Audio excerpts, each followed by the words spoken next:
Kawan, coba bayangkan, di pinggir jalanan kota Jakarta yang ramai, seorang gadis kecil tengah duduk. Usianya sekitar 9 tahun. Rambutnya kusut, pakaiannya kumal, dan di tangannya ada sebuah sikat usang yang ia gunakan untuk menyemir sepatu orang-orang yang lalu lalang. Ini bukan anak biasa, namun, ia tetap menyemir sepatu di jalanan. Ia menghampiri setiap mobil yang berhenti dan dengan senyum berkata, "Pak, Bu, mau semir sepatunya?" Ada yang tanpa berkata apa-apa langsung menyodorkan kakinya, lalu membayar dan pergi.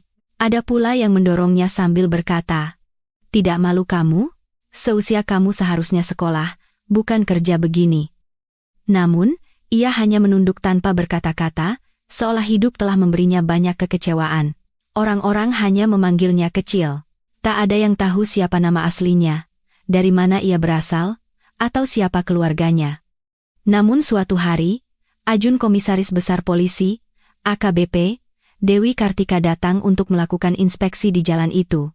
Ketika melihat gadis kecil itu, ia terkejut dan langsung memeluknya sambil menangis. Karena, kawan, anak ini tak lain adalah putri dari AKBP Dewi Kartika, tapi bagaimana bisa? Dan jika ini putrinya, mengapa ia menyemir sepatu di jalanan seperti ini? Kebenaran di baliknya akan membuat Anda terhenyak dan menyadari betapa sulitnya kehidupan seorang perwira polisi. Keluarganya bisa berada dalam bahaya. Mari kita cari tahu apa yang sebenarnya terjadi pada Dewi hingga putrinya harus menyemir sepatu di jalanan. Dan setelah menanggung penderitaan ini, akankah anak itu mau kembali bersama ibunya? Mari kita mulai ceritanya dari awal. Anak itu, yang namanya tak seorang pun tahu, biasa dipanggil kecil. Setiap hari ia menyemir sepatu di persimpangan lampu merah.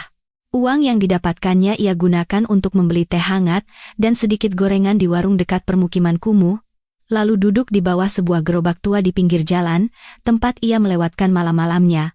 Saat hujan, gerobak itu menjadi rumahnya. Saat panas, gerobak itu menjadi dindingnya. Di malam yang dingin, ia akan berbisik pada dirinya sendiri, "Pasti ada seseorang di luar sana yang menjadi milikku." Di suatu tempat, kadang-kadang, ketika seorang ibu mengantar anaknya ke sekolah, ia hanya bisa memandangi dari kejauhan. Bagaimana anak itu memeluk ibunya, bagaimana sang ibu mencium keningnya. Dan pada saat itu, matanya memancarkan kilau yang aneh. Sebuah kilau yang penuh kerinduan dan kenangan, seolah jiwanya memanggil ikatan lama. Suatu hari, saat matahari bersinar sangat terik, seorang pria menghampiri kecil. Perutnya buncit, kumisnya tebal, dan di tangannya terselip sebatang rokok kretek. Ia berkata, "Hei, nak, kalau mau semir sepatu, cepat. Kalau tidak, aku cari orang lain di lampu merah berikutnya." Kecil menunduk dan berkata, "Iya, Pak. Saya semir." Lalu membungkuk untuk membersihkan sepatunya. Asap rokok itu menusuk matanya, tapi ia tidak mengatakan apa-apa. Ia hanya terus berusaha membuat sepatu itu berkilau dengan tangan-tangan mungilnya. Telapak tangannya kasar dan pecah-pecah, jari-jarinya penuh luka lama, tapi luka-luka itu mungkin tak ada apa-apanya dibandingkan rasa sakit di hatinya. Setelah selesai, kecil berkata, "Sudah, Pak. Jadi 10.000 rupiah." Pria itu melemparkan selembar uang 10 ribuan dan pergi. Tanpa berkata apa-apa, kecil mengambil uang itu dan menyimpannya. Ia tidak pernah meminta apapun dari siapapun, baik sedekah maupun belas kasihan. Uang 10.000 dari hasil kerjanya sudah cukup baginya. Terkadang, jika ada pelanggan yang tersenyum setelah membayar dan berkata, "Sepatunya bersih sekali, Nak," ia akan menjawab pelan, "Terima kasih, Pak." Lalu kembali duduk di pinggir jalan, menyentuh uang kertas itu seolah-olah itu adalah sebuah penghargaan. Ia memiliki sebuah kaleng bekas di mana ia menyimpan beberapa kerikil, sebuah gelang yang patah, dan seutas pita merah. Pita itu adalah barangnya yang paling berharga. Ia selalu mengenakannya di pergelangan tangannya. Setiap malam sebelum tidur, ia akan memandangi pita itu dan berbisik lirih, "Andai saja ibuku ada di sini." Lalu ia akan memejamkan matanya. Tak ada yang tahu dari mana ia mendapatkan pita merah itu. Anak itu tak ingat siapa dirinya atau dari mana ia berasal. Ia hanya tahu bahwa mungkin orang tuanya telah menelantarkannya di jalan. Hari itu, hujan mulai turun. Jalanan basah. Orang-orang berlarian mencari perlindungan di bawah payung. Kecil menyembunyikan kaleng bekasnya di dalam bajunya agar tidak basah, lalu meringkuk di bawah gerobak. Ia menggigil kedinginan. Mobil-mobil melintas. Di dalamnya ada anak-anak yang tertawa. Ada pula yang menyetel musik. Dan ia berpikir, akankah aku pernah duduk di dalam mobil seperti itu? Akankah ada yang memelukku suatu hari nanti? Lalu ia menjawab sendiri, mungkin tidak. Dan perlahan, matanya terpejam. Keesokan paginya, sinar matahari menyentuh kelopak matanya. Ia bangun dan kembali ke tempatnya biasa menyemir sepatu, seolah tak ada yang terjadi. Namun, hari itu ada yang berbeda. Beberapa petugas berdiri di jalan, beberapa polisi, dan di antara mereka ada seorang wanita berseragam dengan kemeja putih. Bintang-bintang berkilauan di seragamnya. Dia adalah AKBP Dewi Kartika, yang datang untuk memeriksa sistem kontrol lalu lintas baru di kota itu. Kecil memperhatikannya dari kejauhan. Wanita itu tampak sangat tegas. Tapi entah kenapa Kecil merasakan keakraban di matanya, seolah ada ikatan di suatu tempat yang dalam. Ia berdiri diam di sana, dan begitu lampu lalu lintas berubah hijau, ia melangkah maju. Ia mendekati mobil AKBP Dewi dan berkata, "Bu, mau semir sepatunya?" Dewi menunduk dan menatap gadis kecil itu. Wajahnya berdebu dan matanya menunjukkan kepolosan. Untuk sesaat, ia tak bisa berkata-kata. Hatinya berbisik, kenapa dia mirip sekali dengan putriku? Apakah ini kiranaku? Namun, logikanya menolak. Tidak. Bagaimana mungkin? Dengan lembut, ia bertanya, "Nak, siapa namamu?" Anak itu tersenyum, sedikit ragu-ragu, lalu menjawab, "Semua orang memanggil saya Kecil." "Bu," Dewi bertanya lagi, "kamu tinggal di mana?" Ia menjawab, "Di sana, di bawah gerobak dekat lampu merah." Dewi kembali bertanya, "Orang tuamu?" Anak itu menunduk, "Tidak ada, Bu, saya sendirian." Hati Dewi terasa hancur. Ia terus menatap anak itu, seolah menemukan kembali mimpi yang telah lama terlupakan. Anak itu kembali bertanya, "Bu, jadi semir sepatunya? Cukup 10.000 saja." Dewi tersenyum tipis dan berkata, "Tidak usah, Nak." Kemudian, ia mengeluarkan sebatang coklat dari tasnya. "Ini, ambillah." Anak itu mengambil coklat itu, sedikit terkejut, dan berkata, "Wah, coklat besar sekali. Saya belum pernah makan yang sebesar ini, Bu." Ia menatap coklat itu seolah telah menemukan harta karun. Tenggorokan Dewi tercekat, ia ingin bertanya lebih banyak, tetapi khawatir anak itu akan takut. Ia kembali ke mobilnya, tetapi matanya terus tertuju pada si kecil.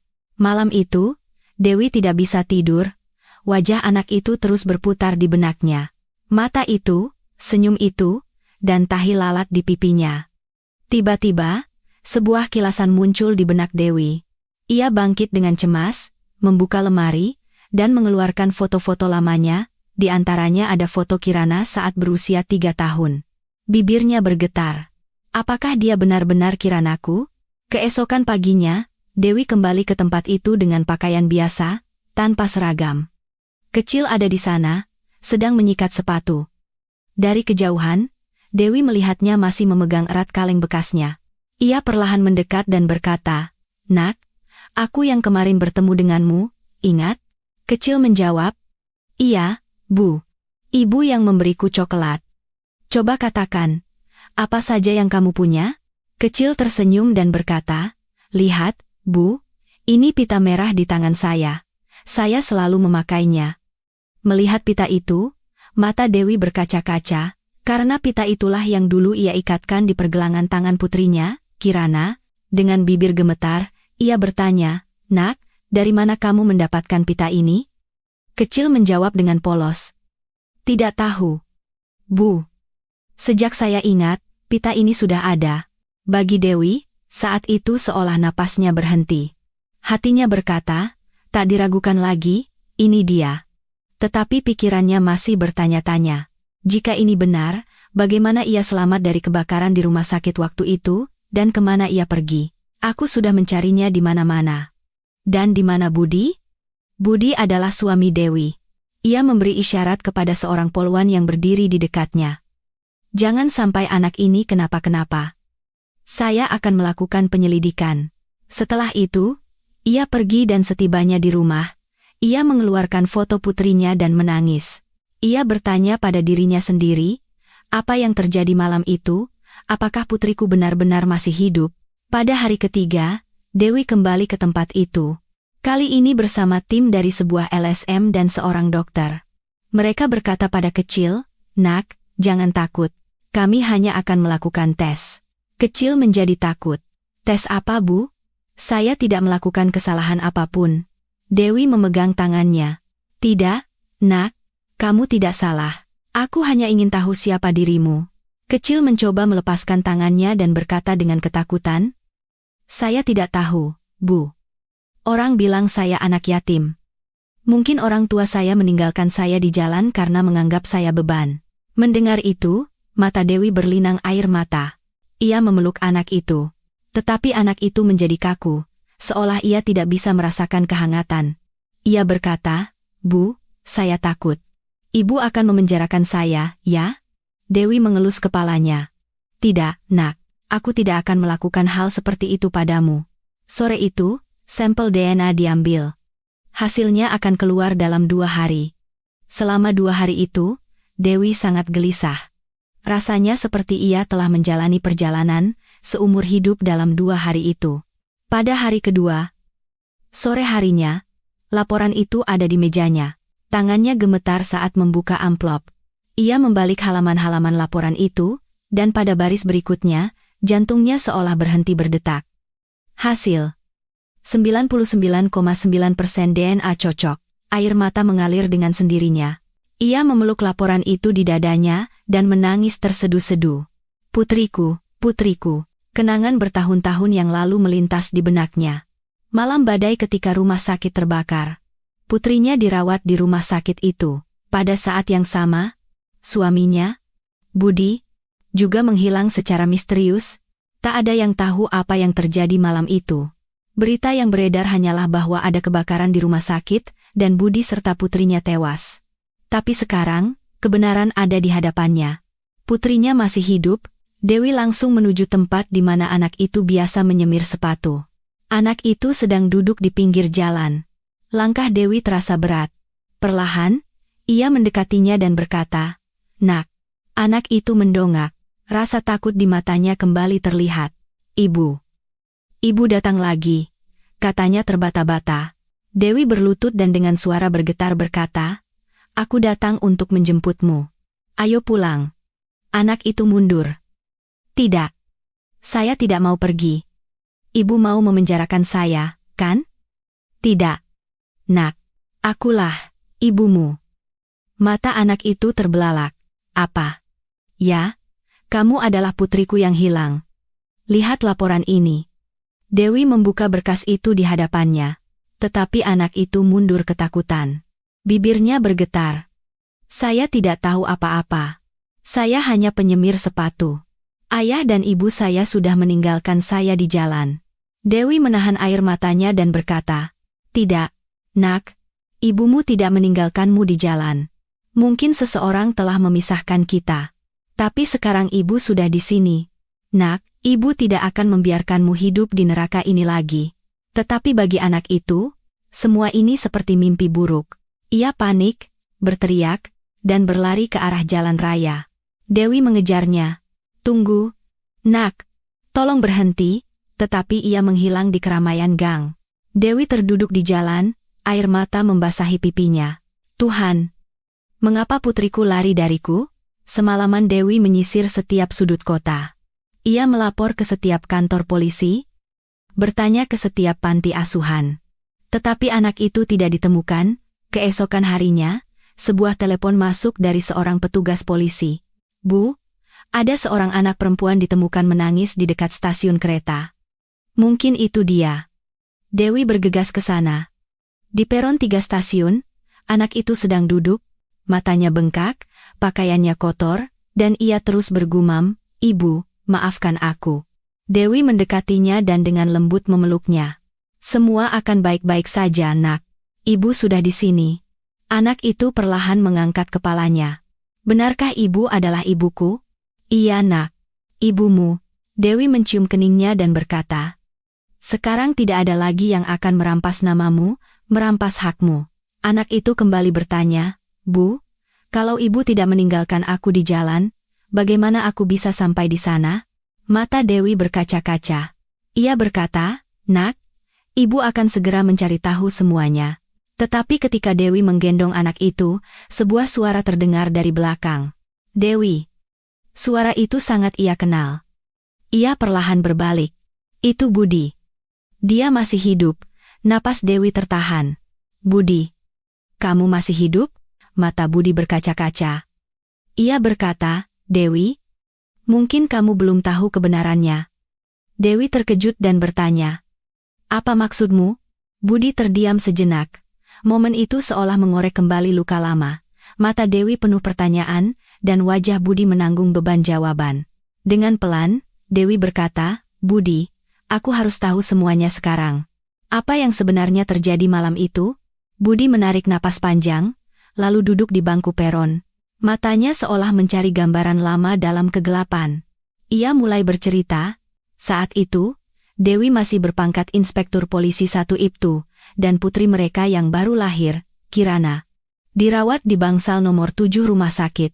Kondisinya sedikit kurang sehat, jadi Budi berkata, kamu bertugas saja, aku yang akan menemaninya di sini. Maka, Dewi pun pergi bertugas. Malam itu, Dewi sedang menyelidiki sebuah kasus besar, sebuah kasus yang mengguncang para pejabat berkuasa di kota itu. Kasus itu melawan Dr. Handoko. Handoko adalah ahli bedah paling terkenal di kota itu, yang di media dikenal sebagai penyelamat kaum miskin. Namun, Dewi selalu merasakan ada sesuatu yang gelap dan busuk di balik senyumnya. Beberapa bulan sebelumnya, istri seorang buruh miskin meninggal saat dioperasi di rumah sakit Handoko. Laporan Handoko menyatakan kematian disebabkan oleh gagal jantung. Tetapi ketika Dewi melakukan autopsi, hasilnya mengejutkan semua orang. Kedua ginjal wanita itu telah diambil. Ketika Dewi membuka kasus ini, semua orang berkata, Bu, Handoko orang besar. Tidak akan mudah melawannya. Tetapi Dewi menjawab, tidak ada yang besar di hadapan hukum. Ketika ia memeriksa catatan rumah sakit, sebuah kebenaran mengerikan terungkap. Selama 5 tahun terakhir, Handoko telah menjalankan bisnis transplantasi organ ilegal dengan kedok pasien miskin, di mana anak-anak, wanita, dan orang tua digunakan sebagai donor tanpa persetujuan dan tanpa catatan. Begitu Dewi mengajukan laporan polisi, berita itu menjadi tajuk utama di setiap surat kabar di kota. AKBP Dewi Kartika, ungkap sisi gelap rumah sakit, badai amarah mengamuk di dalam diri Handoko. Pria yang selalu bisa membeli sistem secara diam-diam itu kini terekspos di depan umum. Untuk membalas dendam, Handoko melakukan semua ini. Malam itu, jam menunjukkan pukul 2 pagi di rumah sakit. Budi sedang menjaga putrinya. Kirana, dalam tidurnya, tersenyum dan berkata, Ayah, kapan ibu pulang? Budi tersenyum dan berkata, begitu pagi tiba. Sayang. Tiba-tiba, lampu padam. Untuk sesaat, keheningan menyelimuti, Budi bertanya-tanya apa yang sedang terjadi. Dan kemudian, asap mulai mengepul dari bagian belakang bangsal nomor 7. Awalnya tipis, lalu menebal, dan kemudian api mulai berkobar. Orang-orang mulai berlarian, Budi menggendong putrinya, membungkusnya dengan jaket, dan berlari keluar. Tetapi seseorang menepuk pundaknya. Ia berbalik dan melihat Dr. Handoko berdiri di sana dengan senyum dingin di wajahnya. Cepat sekali kau lari, Budi. Budi berkata. Anda di sini? Apa yang terjadi? Handoko berkata dengan tenang. Istrimu telah menghancurkan karierku. Dia membuatku terlihat seperti penjahat di depan semua orang. Sekarang, aku akan membakar dunianya. Budi berkata dengan ketakutan, Dr. Handoko, jangan gila. Handoko tersenyum dan berkata, istrimu sangat cerdik. Dia melaporkanku, sekarang kalian berdua akan membayar harganya. Budi memeluk putrinya lebih erat. Anda sudah gila, bukan gila Budi. Handoko mengeluarkan pemantik dari sakunya. Aku hanya membalas dendam. Dan detik berikutnya, ia menyulut api ke saluran oksigen bangsal. Seluruh bangsal meledak dalam kobaran api. Budi berhasil melarikan diri. Begitu keluar dari rumah sakit, ia melihat seluruh gedung dilalap api. Ia berlari keluar membawa Kirana. Tetapi di dekat sebuah ambulans, dua pria bertopeng mendekat. "Kami dari polisi, serahkan anak itu pada kami. Kami akan membawanya ke ICU." Tanpa curiga, aku menyerahkan anak itu pada mereka. Tetapi begitu aku memberikannya, ambulans itu melaju kencang. Budi berteriak, "Tunggu! Itu putriku." Tapi tak ada yang berhenti. Kemudian, sebuah ledakan lagi terjadi di dekat Budi. Mungkin itu bom, dan asap api menelannya. Orang-orang kemudian mengatakan bahwa Budi tewas dalam ledakan itu. Tetapi kenyataannya adalah aku terbakar parah, dan beberapa penduduk desa menemukanku dalam kondisi hangus dan membawaku ke rumah sakit desa terdekat. Ketika aku sadar, aku kehilangan sebagian ingatanku. Aku tidak ingat istriku, tidak juga putriku. Yang tersisa hanyalah sebuah foto masa kecil Kirana. Mendengar semua itu, mata Dewi berkaca-kaca. Jadi, kebakaran malam itu bukan kecelakaan. Budi menunduk. Ya, itu adalah rencana Handoko. Dia sengaja menyulut api malam itu untuk menghancurkan bukti dan melenyapkan kita. Dia ingin kamu menarik kembali kasusmu. Ketika kamu tidak melakukannya, dia mencoba melenyapkan kita. Bibir Dewi bergetar. Berarti dia membakar orang-orang tak berdosa itu hidup-hidup. Mata Budi basah. Ya. Dan kemudian dia memalsukan kematiannya sendiri. Jiwa polisi dalam diri Dewi bangkit. Ia berkata, "Tapi siapa mereka yang membawa putri kita?"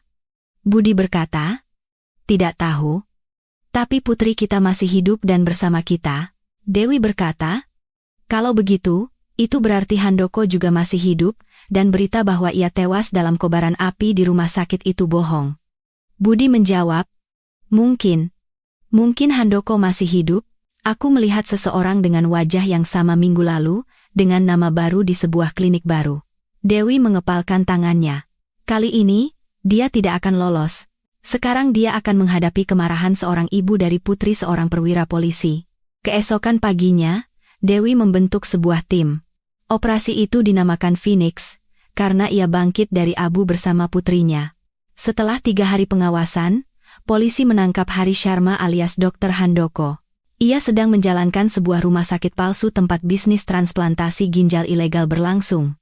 Ketika Dewi berhadapan dengannya, Handoko tersenyum. "Kau pikir aku sudah mati, Bu Polisi? Kau telah kehilangan segalanya. Suami, putri, dan sekarang kau juga akan kehilangan keadilan." Dewi berkata dengan nada dingin, "Aku tidak pernah kehilangan keadilan. Hanya sedikit tertunda." Ia meletakkan pistolnya di atas meja. "Senjata ini tidak digunakan untuk penjahat sepertimu. Ini hanya untuk hukum." Handoko ditangkap saat itu juga, dan ketika Kirana memeluk ibunya, ia berkata, "Ibu, sekarang aku tidak takut lagi." Dewi tersenyum dan berkata, "Karena sekarang kau bukan lagi putri seorang polisi, kau adalah putri keadilan." Bertahun-tahun kemudian, di gang yang sama tempat Kirana dulu menyemir sepatu, kini berdiri sebuah perpustakaan kecil dengan papan nama bertuliskan, Yayasan Kirana. Pendidikan adalah hak setiap anak.